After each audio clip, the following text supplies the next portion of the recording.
So you just finished dinner. You're not hungry, but you find yourself reaching into the refrigerator. You find yourself sticking your hand in that bag. You find yourself grabbing for that snack. Sounds familiar? We've all been there. Just mindlessly eating when our bodies don't really need food. So why does this happen and how can we stop it?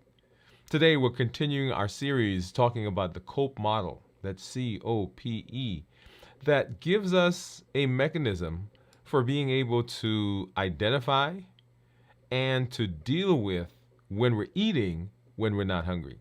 Hey, this is Dr. Dwain Woode. That's Wood with an E. The E stands for endocrinology. Here on the channel, I educate, I empower, and I encourage you to take charge of your health and your life, avoid complications, and go to the next level. And in this year, new you, I'm talking to adults with type 2 diabetes who want to reverse their diabetes.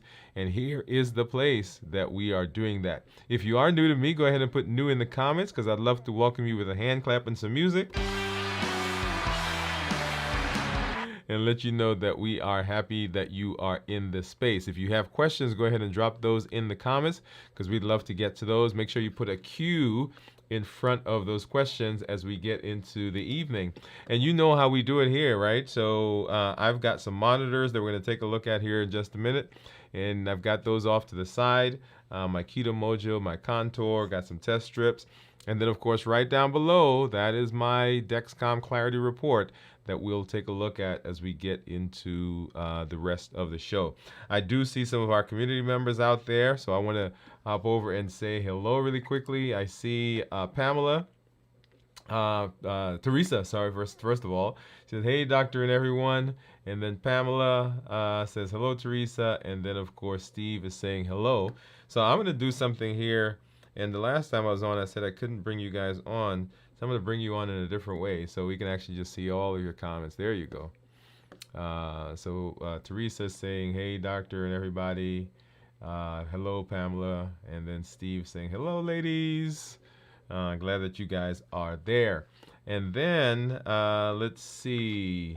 Whatever platform you're on, I'm glad that you're here. So should be streaming to all of our platforms right now. I think we've gotten that issue corrected. All right. So let's do this. Let's go ahead and let's take a look at blood sugars, and then we'll hop into our discussion for this episode. And so you'll see there, that's my blood sugar for the last 12 hours. That gray dashed line down at the bottom, that is the number of days that are left in this sensor that I have. And if you guys will recall, I'm actually wearing two sensors, right? One on each arm.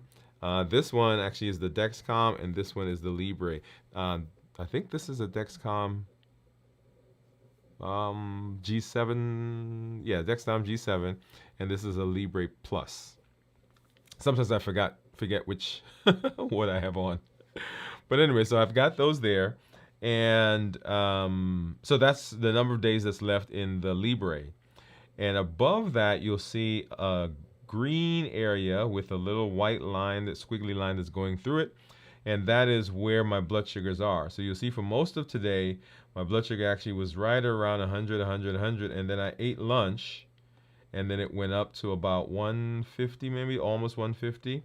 And then came back down to 100, right? So that 150, that was a huge salad. So that happened, I don't know, maybe 1 o'clock, roughly. 1 o'clock, because I went walking at lunch. So I got back, 1 o'clock, and then that spiked up 1, 2, maybe 3 o'clock, and then came back down. So you'll see that there. But let's go ahead and take a look at the Dexcom, and let's see what the Dexcom is saying. And so let's go ahead and do a 12-hour as well, so we can see this is comparable to what the Libre is showing. And you'll see for most of the day, oh, if I can get that to work. Wait, come on. Yeah, so for most of the day, we've been kind of hanging out in the 110s, 120s-ish. And then right about 1 o'clock, blood sugar started going up, 150, 140, 159. Ooh, look at that. It got up to 173, at least for a minute. I think that's the only one that was there, so I'm not sure I believe that one. Because everything else is like 150s, 159. is a 173, and then the very next one is a 158, and the one right before that was a 159. So these guys will read blood sugars every 5 minutes. Okay, so it's certainly possible that it went from a 159 to a 173 and then back down to 158. Yeah, I suppose so. Um, and then kind of 160s, and then kind of came down, down, down, down, down, down, down. So let's see, when did it actually get below 150 and stay? So it came down below 150 a couple of times, but I want to see where did it go below 150 and actually stay below 150. So this was at 428 or 433, it went below 150 and then continued the spike. And then the first time that it went above 150 was, let's see, was at 2:53. So I had lunch at 1 o'clock. So it took it took almost 2 hours for my body to register all of that, right? So I was in the 100s, and then it took until about 250 some for my blood sugar to go from the 100s up to 151, and then it stayed, so about 3 o'clock, and then it stayed there all the way until 420, I think is what we said, right? 433. Okay, so for 3 o'clock to 433, so about an hour and a half.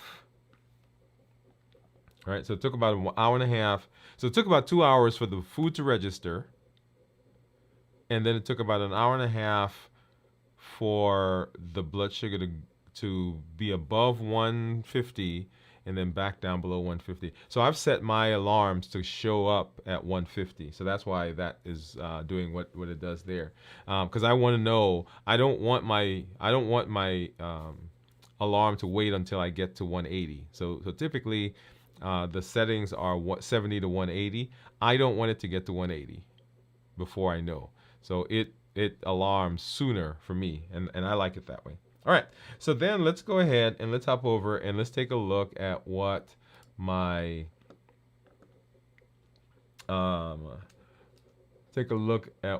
monitors are showing. So we want to compare this to what we are seeing. So let's go ahead and grab a strip, and as you know, I've got my Keto Mojo and then my Contour. Let's get a strip in there. Go ahead and open up these guys. And I'll tell you, so for lunch I had a huge salad. So I had lettuce, and I'm just taking this out as well because I don't want to run the risk that I have to stick myself twice. So let's go ahead and grab a lancing device. And I think I'll just grab, what I've been doing is just grabbing a regular lancet, opening it up and just poking my finger. But it had a salad. It had lettuce, romaine lettuce mostly, some red cabbage, tomatoes, those cherry tomatoes. I'm going to, I said last week I was going to take a picture and I forgot. And so I'm going to find a finger and just go ahead and get a stick there, and ow, ow, ow, that hurts. Okay, these smaller needles, smaller lancets, they hurt more, by the way, than the larger ones. But you sure get a good drop of blood. So 100 is what the Keto Mojo says, and then the Contour says 108, and you'll see on the screen right now I'm 105 according to the Dexcom. So let's go ahead and let's get this strip in. And so what do you think my ketones are going to be? Let's go ahead and get that one started. And of course, I'm going to let that run for just a couple of seconds, and then we're going to hop off of that screen and come right here. All right, so let's see. Let's see. Say this. He said. So let me pull this back on the screen so you can see what Steve is saying. Steve says this show is for. I guess he's saying is for me. I found I've in the past I found myself at the refrigerator and thinking, "What are you doing? You're not hungry." And Teresa say, "Hey, Pamela. Hey, Steve. Yes." Steve, we all there. We're all there, my friend. All right.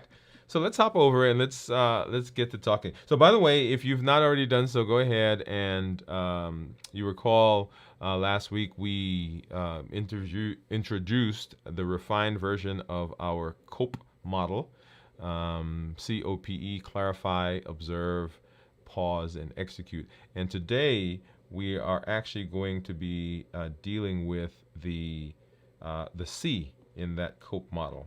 All right, so we're going to be talking about the clarifying. So why are you really eating? So here's the thing. Here's the thing. Okay, you want to hear a story? Okay, I'm gonna tell on myself. Here we go. So Friday, this past Friday, I ended my fast. Right, we did it on the show. You guys saw me drinking the bone broth and eating the cheese, and I told myself that I was not going to do what I normally do on a Friday when I break, because I broke the fast earlier, by the way, deliberately so that I'm not up at night breaking the fast and then eating, because I know that that is a bad thing for me. Because I'm up, it's late, I'm by myself, the rest of the family is sleeping, I'm here in the studio, I may be doing a video, and the natural tendency is at that time to eat. So I said I was going to break the fast earlier. And I broke the fast here on the show, and we had the bone broth, and we had I had the cheese, and we were supposed to go away. You guys remember that? Yeah. So when the trip was canceled because there were storms. Not here, we didn't have a lot here, but where we were going to Chattanooga, and Chattanooga had a lot of problems with the weather. And so they canceled that, and they told us that I think Friday or Thursday night, Friday, that was going to happen. And so I knew it, I anticipated it. But as I mentioned on the show, we were looking forward to doing that. And so now I'm here, broke the fast, and I had bought one of those small cans, Steve, not a big can. I bought a small can of mixed nuts, and I had bought a bag of not the sriracha, but the smokehouse pistachios. So I mixed those together, and I figured that's a healthy snack, right? So just pop a couple of those, and I had some chicken that I ate, so that was gonna be my protein, and I had the bone broth, and I had the cheese. Boom, done. And I had a handful of nuts, right? Done. And I wasn't hungry. Did I say that? I wasn't hungry. But I was here in the study, and I was doing some things, and I was preparing for a talk that I would give on Saturday. And I was Saturday or Sunday. Anyway, one of those days. And so I kept getting up and going out there. And every time I went, I grabbed something. And I get up and I go back out. Every time I went out and I grabbed something. Right? So before I was done, because remember I said I bought a small can plus the pistachios. When I was done, by the end of that night, and it wasn't even the end of the night, I think it was a couple of hours, that entire can was gone. So the question is, what was going on, right? What was going on? So let's start. So the basics of all that we do, the basics of our reversing diabetes, and we've talked about the pillars. That is decreasing insulin, suppress appetite, and reduce sugar. All of that can be derailed by our emotions. Let me say it. All of it can be derailed by our emotions. You've heard me say that when the emotions get high enough, right, that roller coaster, when that roller coaster car gets up here, you can yell and scream all you want, but it's coming down. It's moving. And you can decide that I don't want to go down. You can decide that I'm staying right here, but it is coming down. And we've talked about the heat model: habits, emotions, access, and taste. And so, how do we really deal with the emotions that come? That is what the cope model addresses. How do we deal with the emotions that come that will push us in that direction? And the emotions can be many, right? It could be myriad. And we can go through the list, right? I need to create a list of emotions. I'm talking everything from boredom, fatigue, anger, anxiety, depression, and you can go on and on. Now, notice the emotions that I said, right? So people associate those with negative emotions, and we typically say that negative emotions are the ones that drive us to eat. But that is not true. Any emotion that we do not manage well will drive us to eat. I remember being with my family, right? So everybody's around and we're having a good time. And I think I was back in medical school at the time. But with the family, and we'd had a great time. Everybody's there and we're excited and talking to each other. We watch TV, watch movies. Everybody's eating food, right?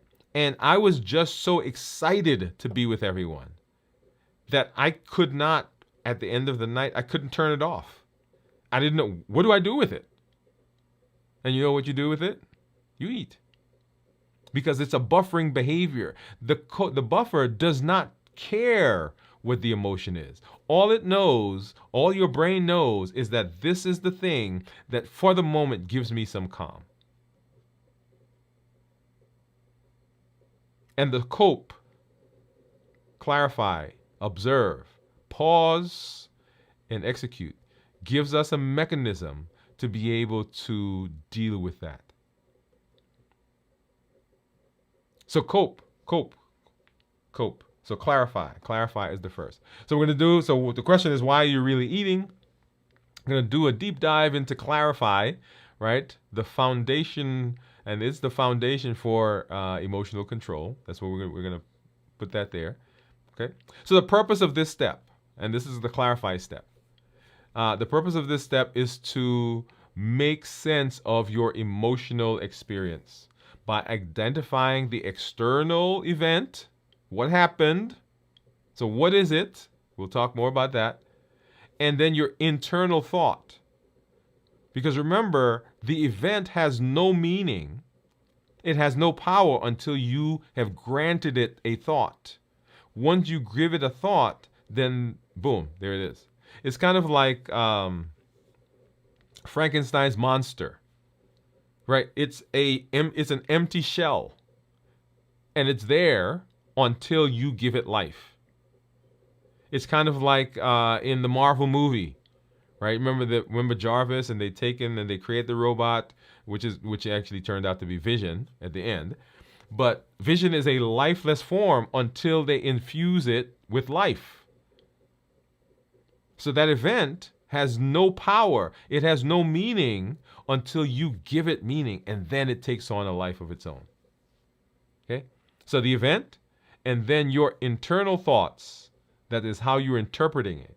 So we want to understand the source of the emotion. We want to separate it from our assumptions, get a clear picture of what's really going on. And this gives us the power to respond intentionally rather than reacting. Okay? Rather than reacting. So before you take the bite, you need to identify what's really going on. Emotionally, mentally, physically, right? Remember our check-in? That's why the check-in is so important. Clarifying is about awareness. Most of the time, when we eat, when we're not hungry, it's not because our body needs fuel, but because we're trying to soothe something, we're trying to buffer something. So the clarifying step helps us pinpoint what that is and sets us up for success. So that's what the clarifying is all about. So what is clarifying? Right? So clarifying is the first step in the COPE model. We've talked about that. It's all about getting clear on what you're why you're reaching for the food. Now, you've heard me say that often it's not the food that we're chasing after. And that's a hard concept to get sometimes. It's not the food. I know you like hot dogs. I'm sorry, I know I like hot dogs. I know you like pizza. I know you like Chinese food. I have someone today who was telling me they love shrimp fried rice. I know you like it. But the amount that you eat, how often you eat it, has nothing to do with you liking it. It has everything to do with what it does for you. So clarifying is about awareness. It's about awareness. So these are the steps to clarify. Identify the external trigger. Recognize what thought process is going on in us. We want to separate the trigger from the emotion that comes up, because that puts space between them. We want to challenge the thought that we have now given to this trigger, given to this event, right? Because we gave it life. We want to challenge the life that we gave it. We want to reframe the thought, because when we reframe the thought, we're creating a new story and we're creating a new life. And we want to prepare for observation, which is the next step that we're going to be dealing with. Okay, so we're setting ourselves up to walk through this process so that we can be successful at the end. So identify. How do we clarify? First, we need to identify the external trigger. We need to identify objectively what really happened, the specific event or action that led to your emotional reaction.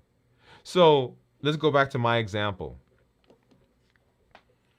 So was I hungry? The answer is no.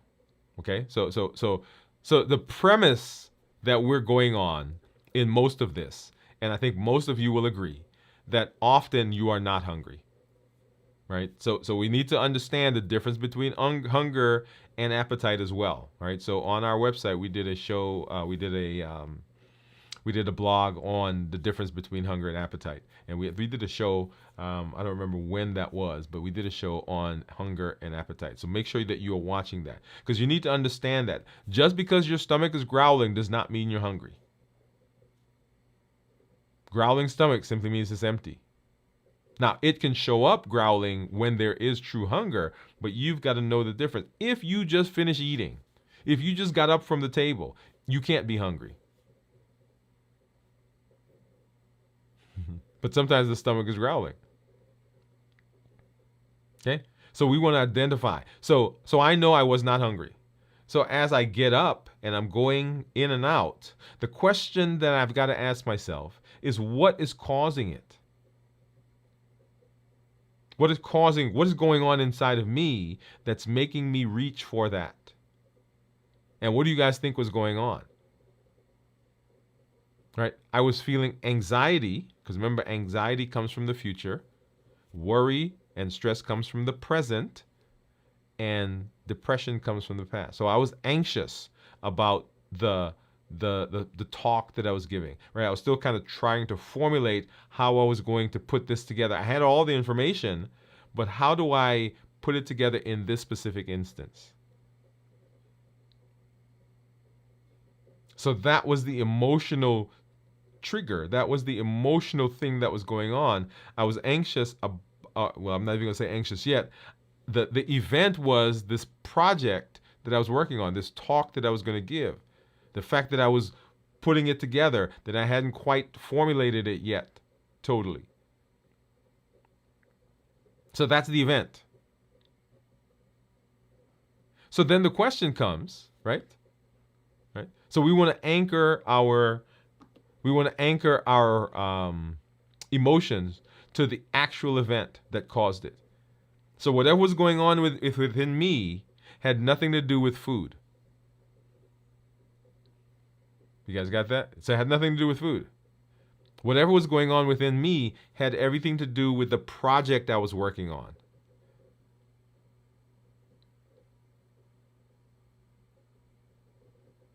So in that instance, that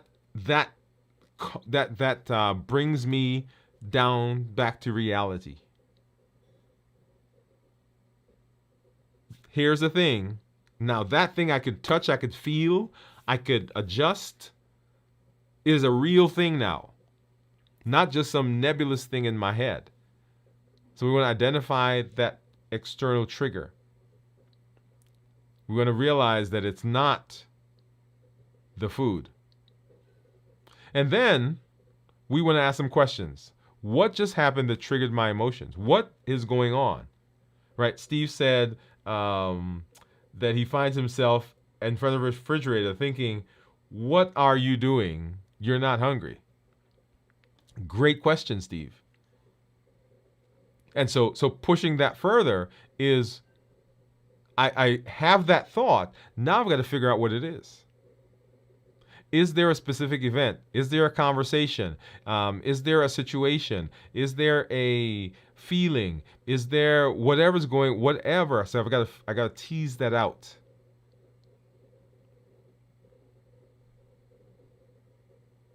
So I've got to ask those questions. Now, here is a beautiful part of all of this. We've talked in the past, one of the tools that we learned is the tool of emotional intelligence, right? So remember that's the fourth one there on that list.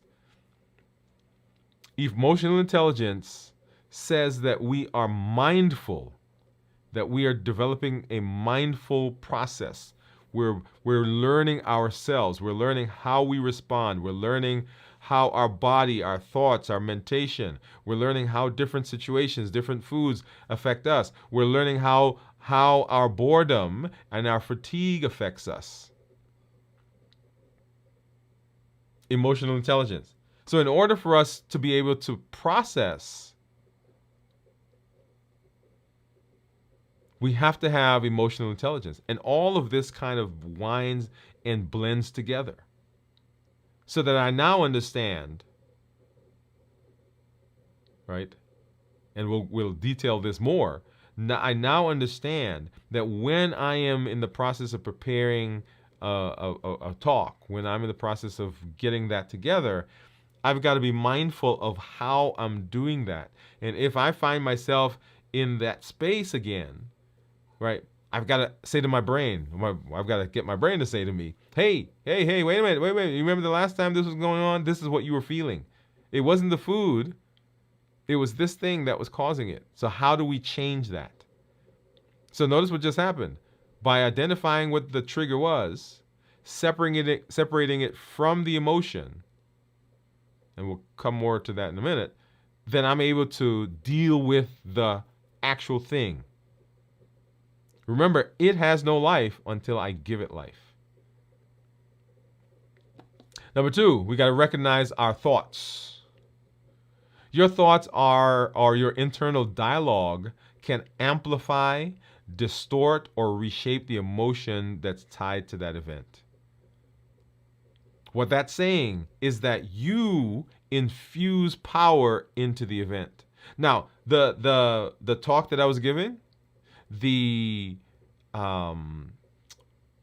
fact that it wasn't organized at the time had no meaning. It was just data. It was just some slides. It was just my talk. It was just the words. So what meaning do you think I gave to it? Yeah. Yeah, so the meaning that I gave to it was, if I don't get this done, I'm not going to do well. If I don't get this done, then the program is not going to go well.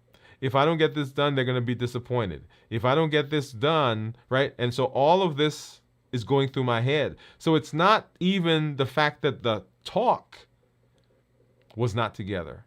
It was the fact that I had interpreted it in a certain way.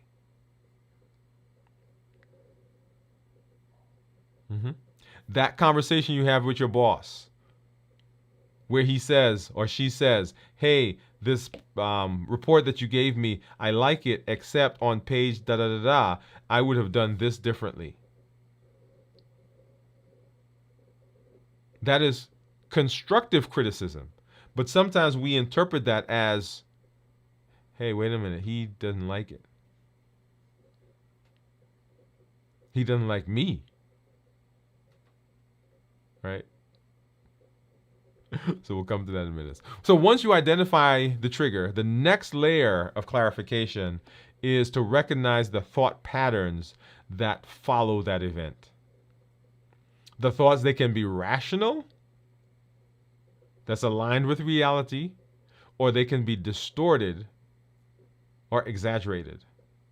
And when we have these thought patterns, right, they can fall into one of several categories. 3 of the most common are we catastrophize it. Right? So they said, hey, I don't like what's on page 5. And we're like, they hate the whole report. Right? I can't ever do anything right. I always mess up. I always fail. Right? We catastrophize. We have all or none. Right? It's not gradual. It's not like, oh, they like everything except that. Right? That's the 80-20 rule. So a lot of times we concentrate on the 20 and we forget the 80. And I tell you, I've got to hold my hand up sometimes, right? We had in our office, we do a survey. And I remember a couple of years ago, we did a survey and we sent it out. And this is really, a customer satisfaction survey. So we're a medical practice, but we send it out. Hey, how are we doing? And we went through all this stuff. And people came back and they sent their responses. It's electronic. And so I went in, and so we're now looking through the data, right? Categorizing it and so forth. And I think on one area, we had like 97%.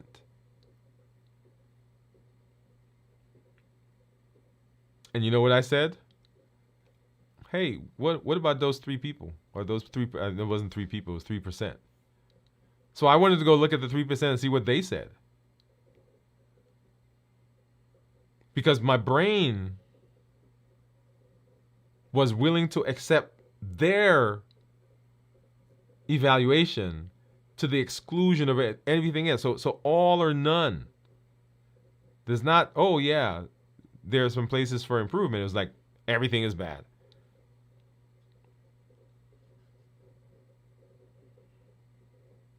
And so they can be exaggerated. Right? So all or none, catastrophizing. So very, very exaggerated. So we want to recognize the thought. So the questions that we're asking, what am I telling myself about this event? What am I telling myself about this event? So here's an interesting thought here. And man, there is so much that's packed into this, right? Let me back up. Let me ask a question. Or let me pose a scenario and then a question. So you've got someone who's diabetic. And they've been diabetic for years, say 10, 15 years. And they are really up on diabetes. When I say up on, I mean they know. They've studied, people have talked to them, they've been to the classes, the whole 9. Yet their blood sugars are uncontrolled. And the answer is,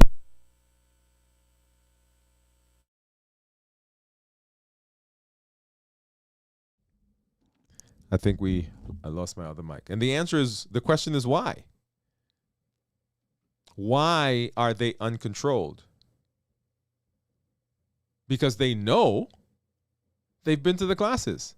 They have the tools. They've been to the classes. People have been talking to them. They've been diabetic for 10 to 15 years. Right? So the reason has nothing to do with knowledge. It has everything to do with the story that we tell ourselves. And the story that we tell ourselves is what infuses life into things that now are affecting us. And the stories come from our experience. The things that we tell ourselves comes from our past. It comes from our feelings about ourselves. And I'm not talking about hating yourself, right? What I'm saying is not people aren't not controlling their blood sugar because they hate themselves, but it is all interpreted through a certain lens, and that lens gives life to the things that happen to us, so that when we encounter a stressful event, when we encounter a criticism, when we encounter loneliness, when we encounter boredom, when we encounter depression, when we encounter anxiety, all of that has a specific meaning to us. And that's the meaning that we infuse into the event that happens. And that's why it has the power over us. So step 2 is the questions. What am I telling myself about this event? What does it mean to me? So the event to me meant that I was going to not do a good job. They weren't going to like me. And of course, I want everybody to like me. Am I making assumptions, or am I jumping to conclusions? Like when the boss gives you a feedback, when your spouse talks to you, when your mom, your dad, your children talk to you, we have assumptions that we go to based on our experiences, and we color the event. We infuse life into that event with our interpretation. So another question, is my thinking realistic, or am I catastrophizing? Gotta say that fast. So am I thinking realistically? Am I living in reality? Or is something else going on? Right? That's step 2. Step 2, what are the thoughts? What are the thoughts? And then step 3, we have to be able to separate the trigger from the emotion. This is a big one. We got to separate the event, the thing that happened, from the emotion that it creates. The emotion, the key is to recognize that the trigger, the event, is not the same as your emotion. Just because you think a certain way doesn't mean that that's the way it is. We've got to acknowledge that while our emotions are valid, then your emotions are valid. You can be mad. You can be sad. You can be anxious. You can be worried. Whatever the emotion is, it is a valid emotion because it is what has come out of you. It is your emotion. But the emotion does not reflect reality all the time. It is not necessarily a truth. I think I've told this story, and I've heard it. I don't know where I heard it now, but the guy or a gal who's traveling on I think it was a man. He was traveling on the train with a bunch of kids, his kids, and they are just like having a ball. They're talking and yelling and just going crazy on the train. And another passenger is sitting there and he's thinking, oh man, he's a bad parent. He's a bad father. He's not taking care of his kids. Why don't he just, right? So you've been on a plane or bus or somewhere where kids are there. And in your head, you're like, right? And so he's just fuming the whole trip. And so he gets to the end of the trip and he says to one of the, I guess maybe it was a plane because I guess it was a flight attendant. He says to the flight attendant, hey, I wish that guy had taken care of his kids. The trip was so bad, right? So he's going on. And the flight attendant says to him, you have to excuse him because his wife just died and he and his kids are coming from the funeral. So the assumption was that he was a bad parent. But that was not the reality. So just because you think something doesn't make it true. You may feel anxious, but that doesn't mean the situation is truly threatening. Listen, listen, listen. Just because you feel anxious about a situation doesn't mean that the situation is threatening. Remember, you've infused into that situation your beliefs and your thoughts. So what questions do we ask here? The question is this emotional response based on fact? What I'm feeling, is it really based on fact, or is it based on my interpretation? And that takes some doing to be able to go and evaluate and figure that out. Sometimes you got to talk to people. You got to ask. Right? When your spouse says something to you that like cuts you to the core, yeah, you got to go say, hey, honey, make sure you say honey first. This is how I interpreted that. Is that what you really meant? Now, they may say yes, right? So you got to be ready for that. Right? They may say, yes, I really mean to say that. But a lot of times it's like, no, it just came out of my mouth. I wasn't even thinking about that. Right? So how much of my emotions is coming from what actually happened versus how I'm thinking about it? And then we want to challenge the distorted thoughts. Your thoughts may not reflect reality. By challenging them, challenging the thinking patterns, you reduce the intensity of the emotion. Just like that passenger. Once the passenger realized what was going on, the annoyance went away, or at least went down.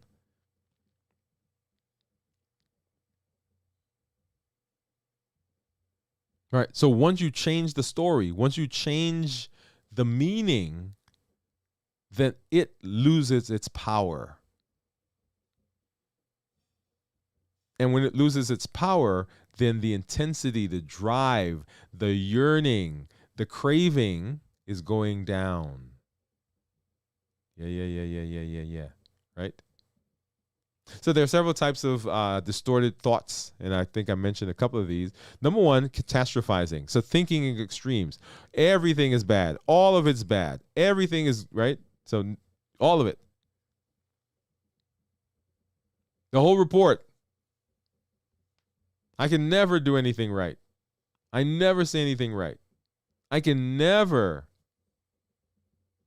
So we're interpreting that event. And if we interpret it that way, then there's a feeling that comes with it. And we respond to the feeling that comes up, and our behavior follows the feeling. The event is still the same, but the feeling drives the behavior, and the behavior drives the result. So we can catastrophize. We can justify. So basically convincing ourselves, for instance, in our case, convincing myself that eating is a reward. Hey, if I can get through this, I'm going to go eat something. Yep. Or, hey, I'm using it to keep myself awake. Or, hey, I'm bored, so this is going to keep me occupied. Right? So we basically are justifying our behavior, justifying our eating. So I keep saying behavior because we can apply this to lots of the behavior, but we are talking here specifically about eating, going into the refrigerator.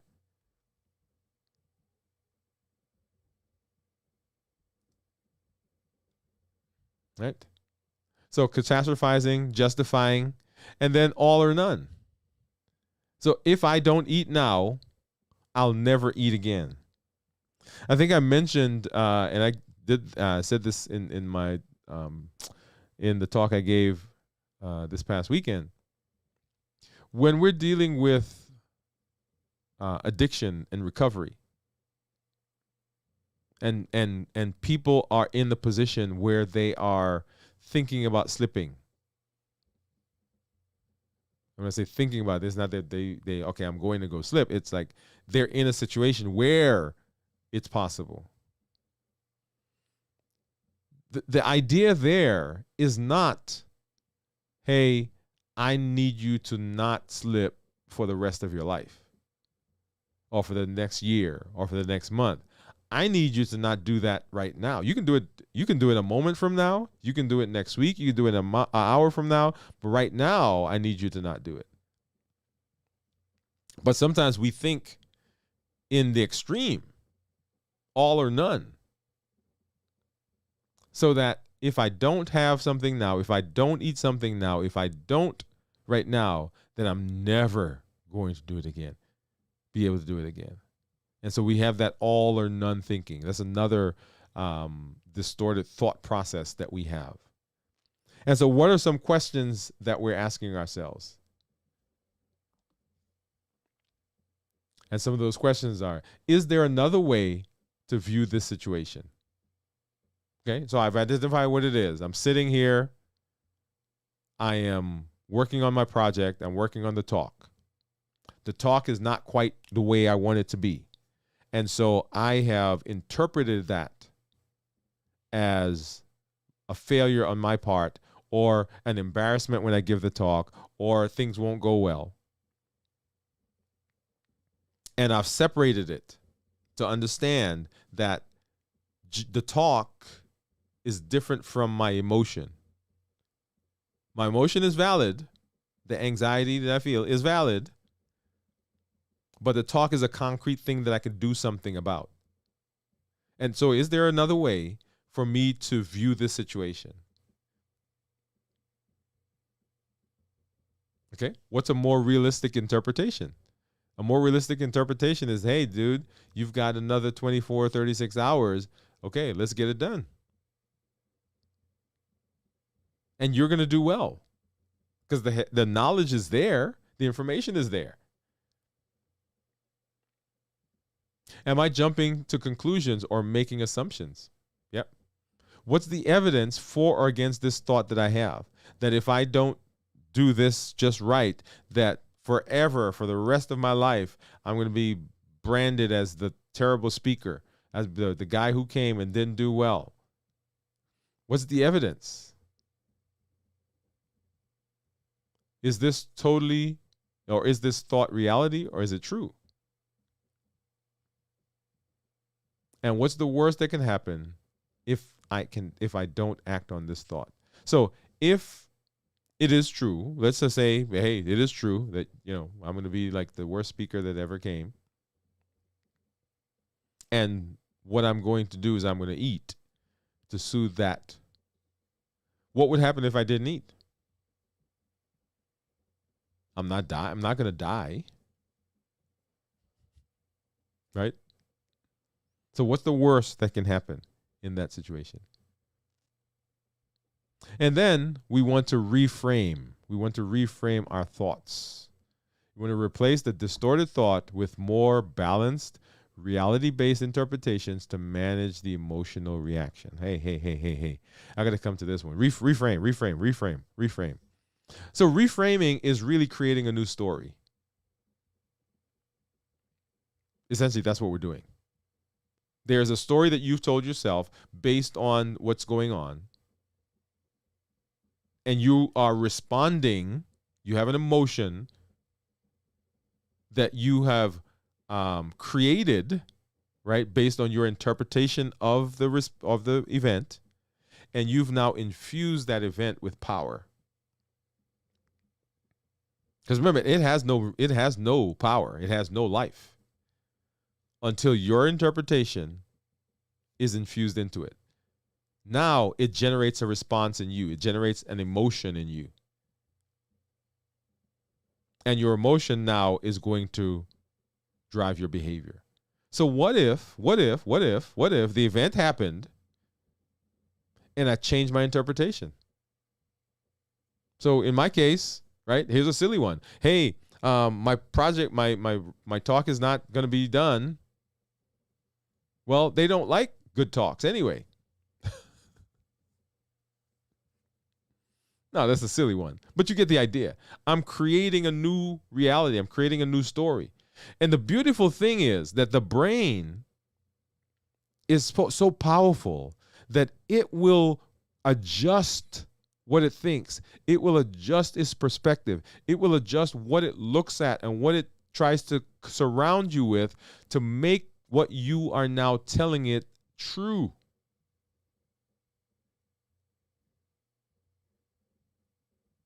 So when you change or reframe that distorted thought, whatever the new thought is that you've just created, the brain says, okay, yeah, we'll take that. I like it. And it runs with it.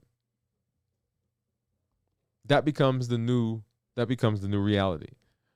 So what questions are we asking here? What's a healthier way to look at this situation? What's a healthier way to look at this situation? Now, this, and I'm going to make this point again, every tool that we learn takes practice. You can't just get up tonight and apply all of the tools. You can apply parts of it, but it takes practice. And so what we need to begin developing is a battery, a toolbox, a bag of tools that we can pull out at any particular time. So positive thinking, positive self-talk, mantras, right? A way to shift our mindset, the heat model, the cope model. All of these things are models. These are tools that we have in our toolbox. So the question is, what's a healthier way to look at this situation? And so how do I begin developing a healthier way of looking at it? I got to fall back on one of my tools. Because at that moment, I may not have a healthier way to look at it. I can't think of a healthier way. Remember, we have always with us an inner coach and an inner critic. And they're always fighting. They're always battling. And the inner critic is always going to remember the bad things. It has a database of unlimited memory. So anything that you've ever done that didn't work out, that didn't go quite well, that smelled of any kind of failure, any kind of setback, any kind of obstacle, the inner critic remembers it. But the inner coach, it's like a guy or gal that's sitting there with a piece of loose leaf paper and a pencil. That's what it's recording it on. And so I can ask you probably right now, right? What was your worst failure in high school? And you'd rattle off 100. And say, tell me something that you did well in high school. You're like, let me see. Well, I can't really think of anything. I graduated.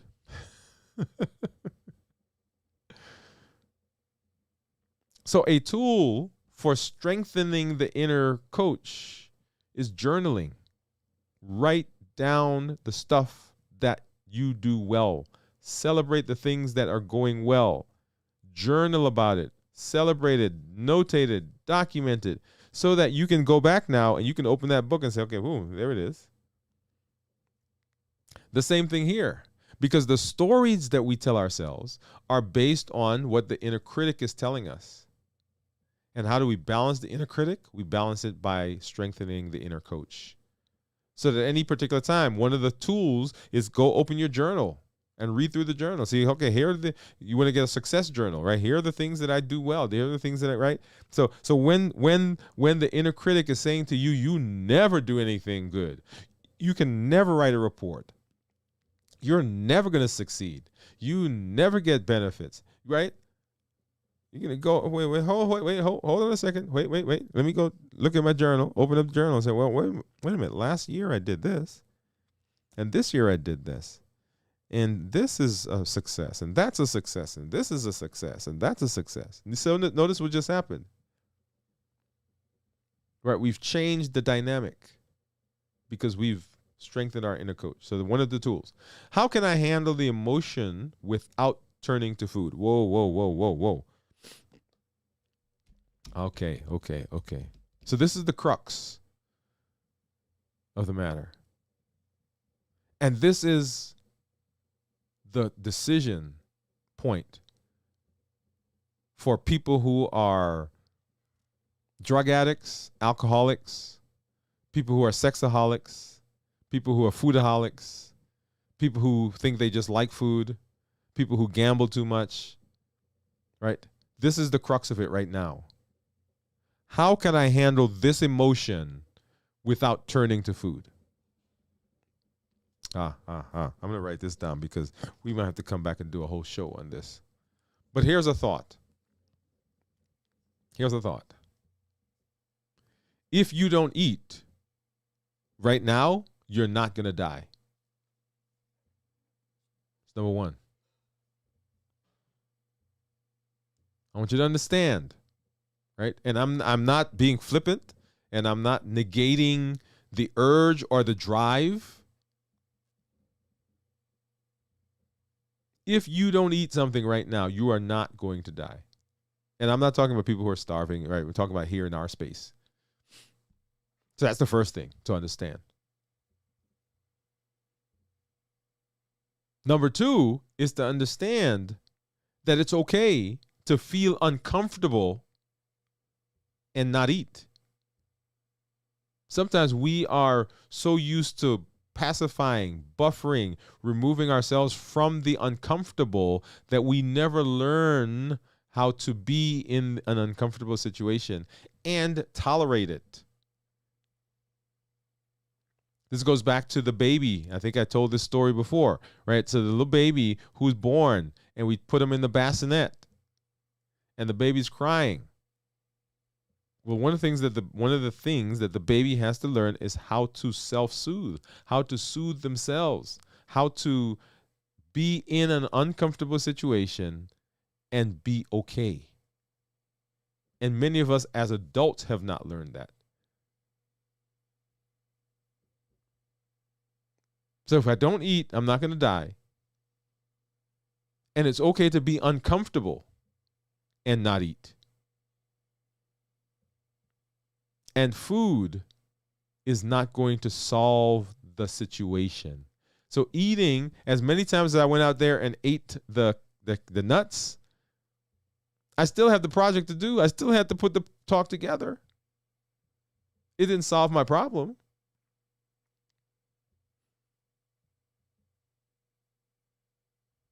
So how do I handle this emotion without turning to food?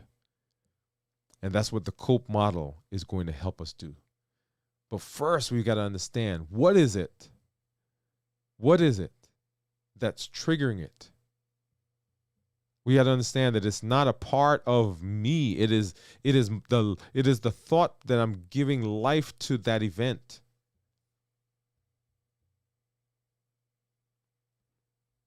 And then we want to prepare for the next step, which is the observation. Remember, clarify, observe, pause, and execute. So get ready to shift focus from your thoughts to your body's physical response to the emotion, right? Because we're going to feel it somewhere in our heads, in our arms, in our legs. Our heart rate's going to go up. We're breathing a lot faster. Our stomach is going to churn. So we're getting ready to switch from, okay, what's going on up here? What am I telling myself? What thoughts am I giving, or power am I giving to that event? So, okay, now I've got to see, okay, what's it doing to me on the inside? So once you've clarified the event and the thought surrounding it, the next step is to observe how your body is reacting to it. Clarifying prepares you to fully understand how your emotions are manifested physically. It's about awareness. It's about being in a space, and this is clarifying, it's about being in a space so we understand all the things that are going on. All the things that that we need to understand in order to set ourselves up for success. So that's clarify. The first step in our COPE model. And once again, those steps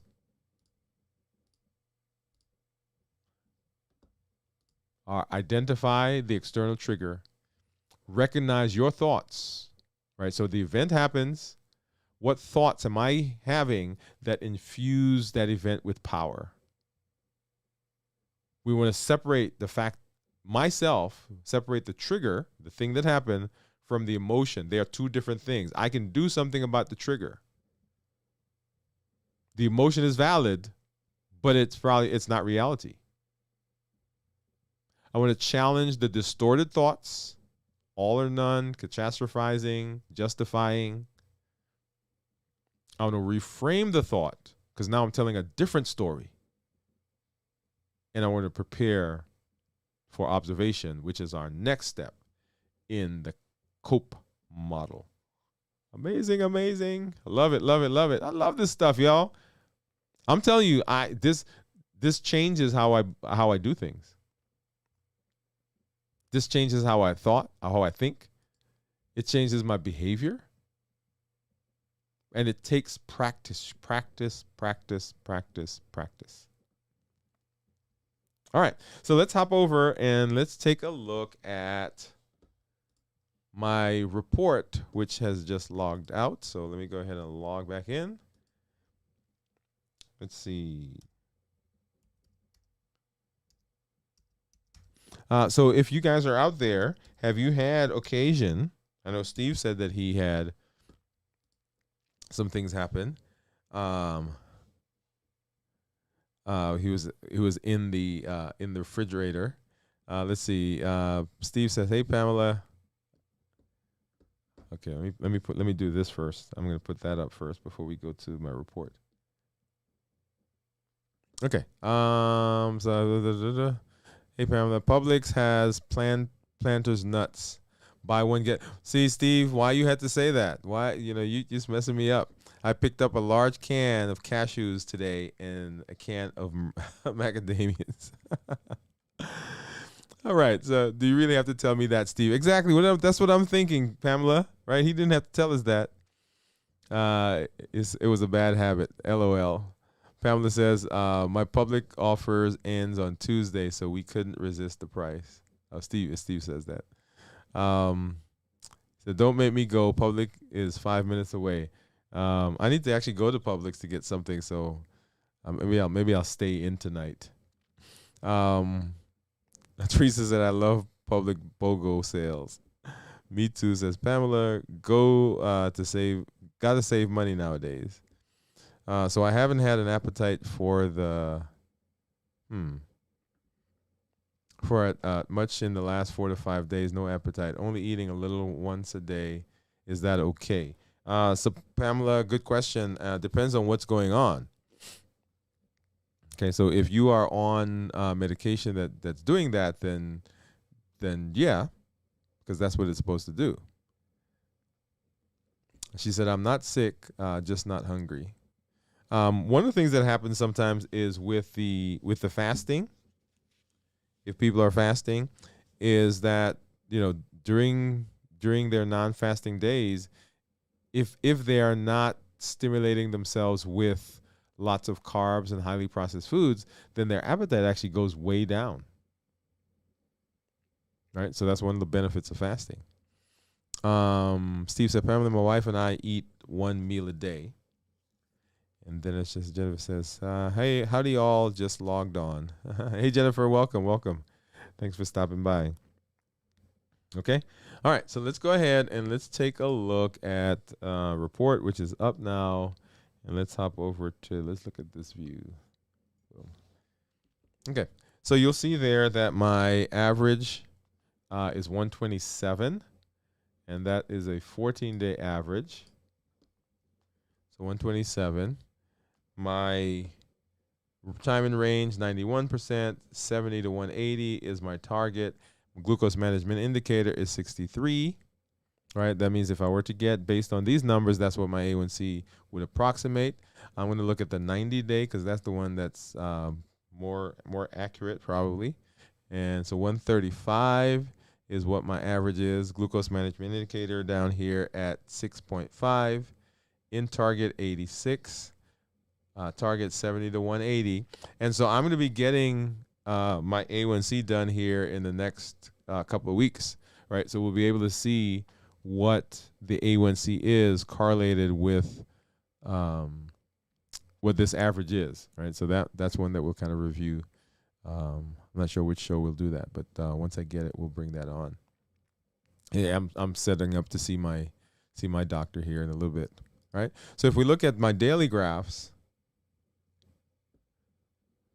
when that comes up, so remember I stopped fasting back. Let's see. So we stopped fasting on Friday, right about here. And so blood sugars, 80s and 90s for the rest of that day got up to about 107. See that? Isn't that amazing? So that's post fasting. And then look at the whole next day, right? So 100, 110. I think we got up to maybe 130. Yeah, 130, 140 right here, 150. 120s, 120s, 120s. So all day. And so this is eating a pretty, I mean, I ate lots of cheese and lots of nuts, but we had chicken and I don't think I had any rice. You can always tell when I've had rice or potato because it gets way up. But 120s, 130s for most of that day. That was Sunday. That was yesterday. And then all today, actually doing pretty good up until lunchtime. Right? So look at that. So at lunchtime was when we kind of had that big hump. And then now we're back down. Okay. So we'll take a look at that. And so what do you think my ketones are? Let's hop over there really quickly. Let's grab this one. Get this off the screen. And let's get my Keto Mojo app up.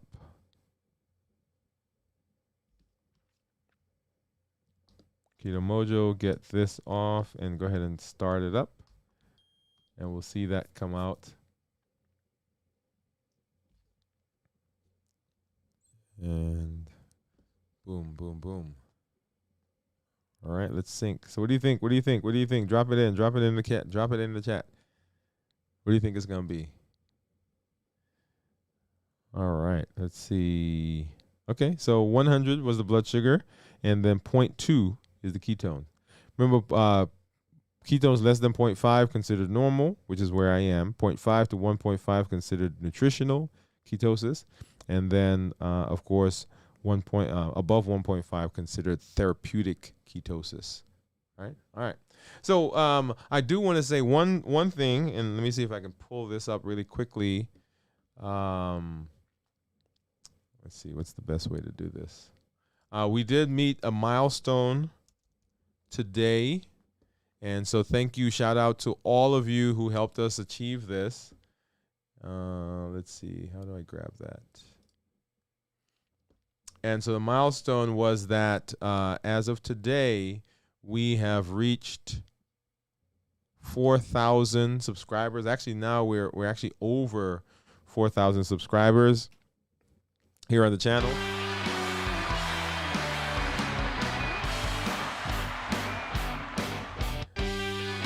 So thank you all for your support and your continued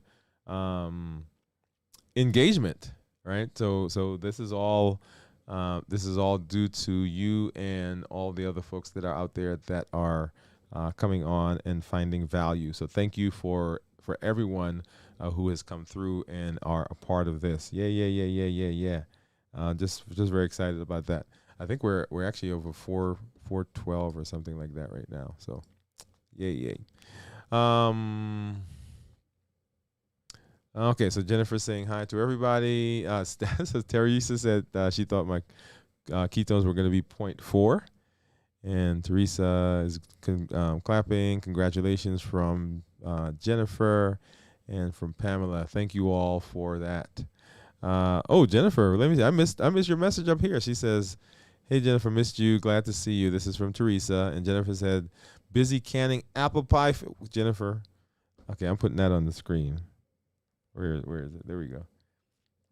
She said, "Busy canning apple pie filling from our neighbor's tree, trying allulose as a sweetener on some." Hey, tell me how that is, Jennifer. When you, I'm assuming you've tried it already. I've not used it, but I'm told that it's very good. So just if you have tried it, if you've tasted it, let me know how it is. If you've not, when you eat some of that pie filling, I want to know what it's like. Okay, awesome. All right. So here we are, y'all, at the end of this month, and so excited to be on. We're coming back and we're walking through the COPE model, right? Clarify is the C.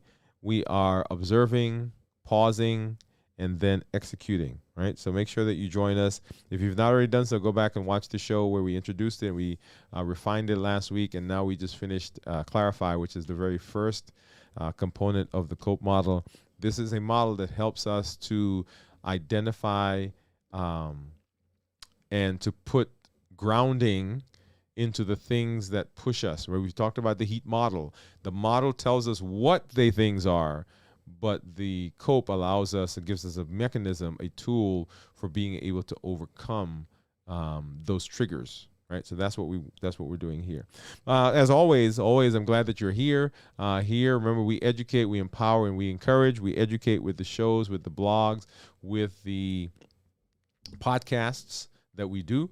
We empower with the tools, just like we are learning the COPE model right now, and then we encourage with the community that you are a part of, that you're building, and thank you for the 4,000 subscribers, 4,000 plus now. That is part of the community. The HEAT model gives us the triggers that will push us to eat off of our plan when we've decided not to eat something or eat a different way. They are the habits we formed, the emotions that we allow to build up, the access that we have around us when we haven't cleaned up our environment, and the taste, the perfect combination of sugar, salt, and fat that makes us eat that thing and chase after it for what it does for us. The calm that it brings, the memory that it restores, and that temporary relief, that buffering between us and the emotions. Remember our pillars for reversing diabetes: decreasing insulin, suppressing the appetite, and reducing sugar. That is a huge part of what we do when we fast. For those of you who are fasting, those of you who are on a ketogenic diet, and there are several ways that we can do this. Remember, fasting is a tool, but you can do this in other ways. Part of it is really utilizing the COPE model to interrupt yourself before you reach for that thing that you were going to eat. Very, very important. And then when you show up, when you come on, I want you to make sure that you are joining the challenges. We have one once a month. We got a new one that's coming up here in a little bit as we change over the month. But make sure that you get in there. Don't just let these be things you listen to. Practice, practice, practice. All the tools, they require practice, because when you need them, you don't want at that point to be the time when you are pulling them out. So we want to practice. Okay. Number two, I want to make sure that when you come, you're sharing your story. When we see your successes, when we hear you where you've gone and the things that you've done and the benefits that you're getting, we know that we can do it as well. And then we know that if you can do it, we can do it. We can share with other people, and they can do it as well. If you're having challenges, let us know so we can rally around you, so we all know that we're not alone. And then tell somebody else. Hey, there's a place where we are learning how to chart our destiny. We're learning how to change our metabolic health. We're learning how to reverse diabetes, because we have unlimited potential in us to chart that destiny. All we've got to do is access it. All right. As always, glad that I'm here able to spend some time with you, my community, and to hang out. We've got some check-ins that are coming on later this week. We've got videos from the vault, 9 o'clock on Saturday at 9 Central. This week in review on Sunday at 6 a.m. And, of course, we're back here in the saddle, Dwain Woode, MD, 7 p.m. Central here on Dwain Woode, MD Live. Thank you for joining me. Glad to be here. This is Dr. Dwain Woode. That's Wood with an E. The E stands for endocrinology. Here on the channel, I educate, I empower, and I encourage you to take charge of your health and your life, avoid complications, and go to the next level. And in this year, new you. Good night, everybody. We'll see you at our next show.